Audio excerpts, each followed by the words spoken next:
म चाहिँ हिजो ड्युटीबाट फर्केर आएर यहाँ सुतेको मेरो बेडमा अहिले भर्खर उठ्दैछु। अब कतिखेर खाना बनाउने, कतिखेर खाने, कतिखेर लुगा धुने भनेर सोच्दैछु। त्यो सबै कुरा गर्नुभन्दा अगाडि चाहिँ एउटा सानो भिडियो खिचौँ भन्ने मेरो सोच दिमागमा आयो। तर यो भिडियो बनाइसकेपछि तपाईँहरूले मन पराउनु होला, तपाईँले लाइक छु।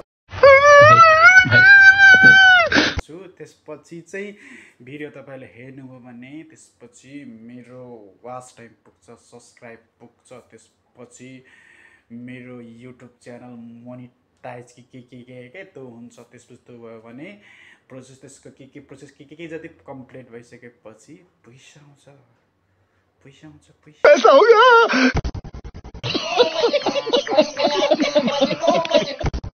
पैसा आइसकेपछि फेरि म नयाँ मोबाइल किन्छु, ल्यापटप किन्छु। त्यसपछि चाहिँ युट्युबको कन्टेन्टहरू चाहिँ धमाकेदार म ल्याउँछु, राम्रो भिडियो क्वालिटीमा।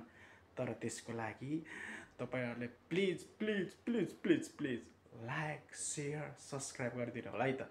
अहिले चाहिँ यो नेपाली 9000 को मोबाइलबाट खिचिराखेको छु। विदेशमा खाडीमा दुःख गर्दै पैसा थिएन, 9000 को मात्रै किनेको। प्लिज यो चाहिँ मेरो एक जोक मात्रै हो, तपाईँहरूले मन पराउनु होला। मैले अब आउने दिनहरूमा चाहिँ मैले अलिकति फ्री टाइमहरू पाएँ भने चाहिँ अलिकति म ड्युटीभन्दा बाहेक अलिकति फाल्टो टाइमहरू पाएँ भने चाहिँ मैले भिडियोहरू खिच्नेछु। त्यसपछि आफूले सक्दो उयो गर्नेछु। तर एउटा कुरा सत्य हो, ट्रुथ हो, यो मेरो मोबाइल चाहिँ 9000 को हो। भिडियो त्यति राम्रो हुँदैन यसबाट। अब कुनै पनि आइफोन होइन, यो ल्यापटप होइन। अरे कहना क्या चाहते हो? DJI कि CJI त्यो ठुलो क्यामेरा होइन, यसो सानो क्यामेराबाट खिच्दैछु। प्लिज प्लिज है त।